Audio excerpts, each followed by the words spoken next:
These vision-impaired Olympic stars rely on a sixth sense when they compete during the men's gymnastics pommel horse finals at Saturday's Olympics.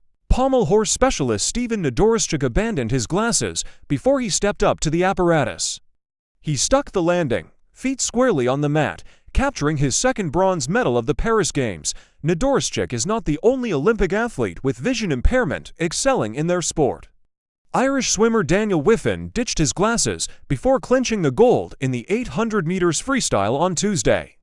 Gymnast Rebeca Andrade of Brazil, who won gold in the vault individual finals during the 2020 Tokyo Games and took silver in Thursday's individual all-around, has said she cannot see the apparatus that she is hurtling toward at full speed. Earlier this week, Nedoroscik also helped the U.S. men's team and the 16-year team medal drought and win bronze in Monday's finals.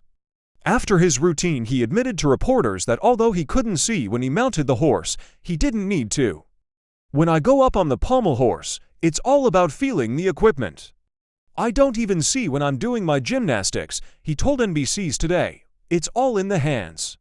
I can feel everything." In a podcast released Friday, U.S. national team soccer player Becky Sauerbrunn gave Nedoroscik a shout-out, sharing her experiences playing without corrective lenses and saying she could tell who a person was by their running gait, and Paralympians, such as U.S. men's gold all co-captain Tyler Marin, have been inspiring and captivating audiences for decades, achieving remarkable feats with partial or complete vision loss. Although Marin has retinitis pigmentosa, a rare eye condition that, over time, has left him with almost completely blindness, he told CNN he doesn't feel blind when he is playing his sport. "I don't think about vision when I'm on the court. The picture is so clear in my head of the spacing and where the ball is that it's almost like Technicolor," he said. Although every sport and athlete is unique, experts say there is a specific brain science that helps athletes adapt to their visual impairment and remain at the top of their game. Even when they may not be able to see it, your brain lends a helping hand. Nedoroscik has two conditions: strabismus, or misalignment of the eyes, and coloboma, a loss of tissue in a part of the eye. He has posted on social media about his eyes, demonstrating to viewers how he can rapidly switch which eye is dominant. Beyond clarity of vision, conditions such as these can affect depth perception, a crucial component to gymnastics and other Olympic sports, according to Dr. Rupa Wang, a pediatric ophthalmologist at the Honolulu Eye Clinic and spokesperson for the American Academy of Ophthalmology. However, for athletes competing with a wide range of visual impairments, their brains can mold to fill in gaps and adapt to compromised visual input through an ability called neuroplasticity. Neuroplasticity is when the brain can change where it's getting information from, depending on what channel has increased or decreased availability of information, explained Dr. Gordon Waddington, professor of sport and exercise medicine at the University of Canberra Research Institute for Sport and Exercise and Australian Institute of Sport. A combination of these information channels or systems in the body, namely touch, vision, auditory, proprioceptive, and vestibular, will enable a person to sense their position in space. Since everyone is unique, we rely on different combinations and varying strengths of these systems to form as complete a picture as possible of our environment and our position within it. You grow to rely on other senses like proprioception when vision is impaired, Wang said. "I have patients who have only one eye who are amazing baseball players, and you would think they would need excellent depth perception to be able to play baseball, but they don't. You can see the compensation and the way the brain is so plastic. The brain is constantly changing, especially at a young age." What is proprioception? Proprioception, sometimes deemed the sixth sense, is your body's awareness of its position and movement in space. It is the sense allowing us to feel and locate our body parts, and it's often confused with balance, according to Dr. Fabrice Sarlania, who researches movement psychology and neuroscience at the French National Center for Scientific Research and Aix-Marseille University. "We grew up with the idea of having only 5 senses, and vision being the dominant sense. This is not correct," he said. "It's an idea which is about 2,000 years old. Aristotle was very smart, but after 2,000 years, we know that there are more than 5 senses. Even when you cannot see your foot, you know exactly where it is," he added, explaining how proprioception is maintained by receptors in your body that are constantly communicating with your brain, and vice versa. "We use proprioception to function in our everyday lives with things like taking a sip of water, walking down the street, or even simple motions, such as closing your eyes to touch your nose with your fingertip. Olympians and Paralympians use proprioception too. When a gymnast flips in the air and catches the bar, when a swimmer changes directions at the end of a lap, or when a goalball player passes the ball, they rely on it to coordinate their movements and execute precise actions without constant visual guidance. Proprioception, that sense for awareness, balance, and coordination, is massive for athletes, said Marin. That proprioceptive sense when we're on the court means I can almost see it. Even without my eyes, everything is alive because I know where I am, and I know where my teammates are. Filling in the gaps vision is an important part of an Olympic athlete competing in their sport, but when vision is impaired, other senses step up to the plate, according to Sarlania. When you lose one sense, or if you have some impairment, the brain is able to compensate to enhance the processing of other sensory modalities, he said. For an athlete with a visual impairment, they might have better proprioception, a better vestibular system, or better audition. It really depends.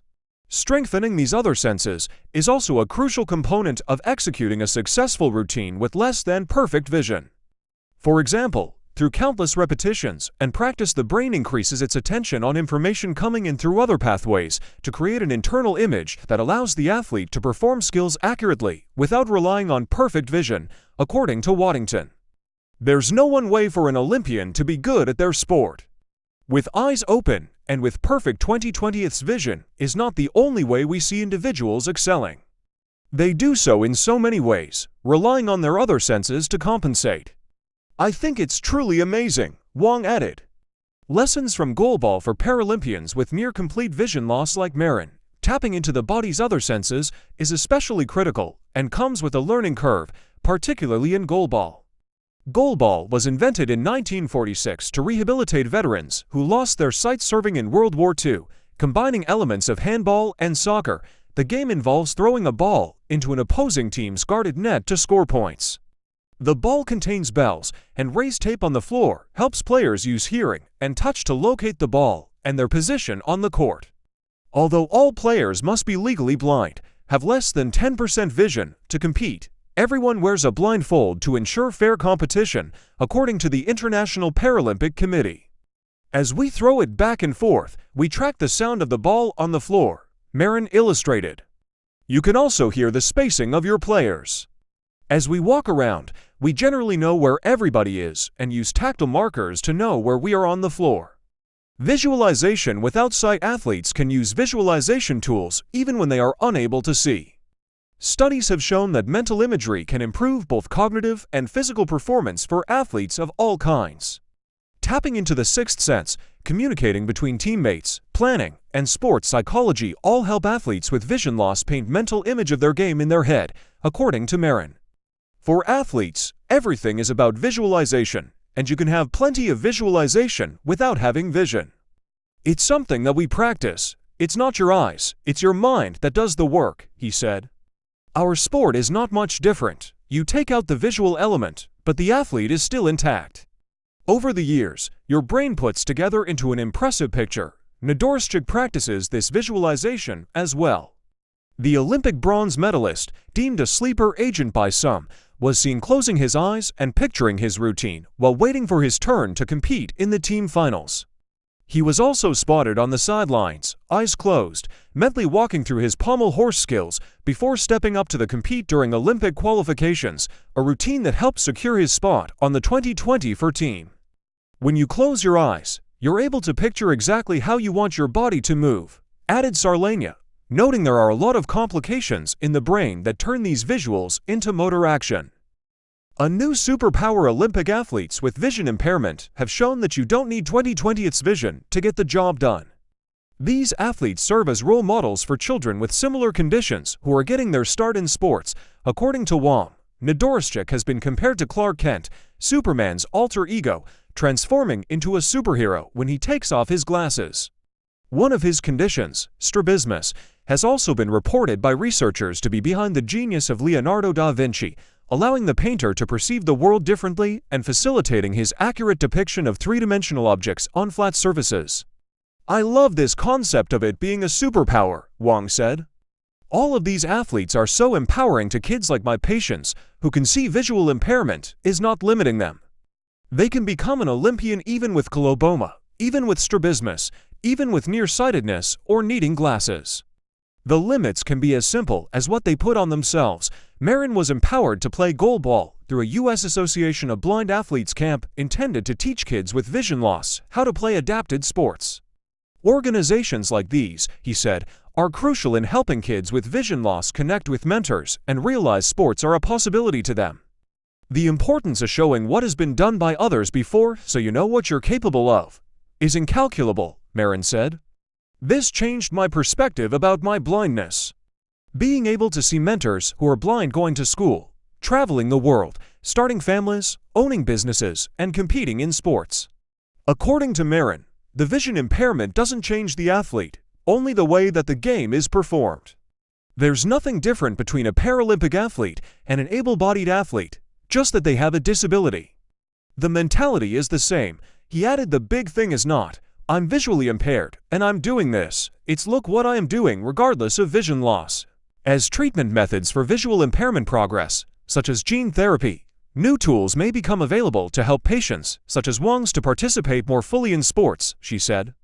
We're going to see the world open up more to visually impaired children to be able to reach the kind of heights that the current Olympians have, Wang added. Olympians speaking about their vision difficulties and their journeys openly give so much hope to kids and their parents too.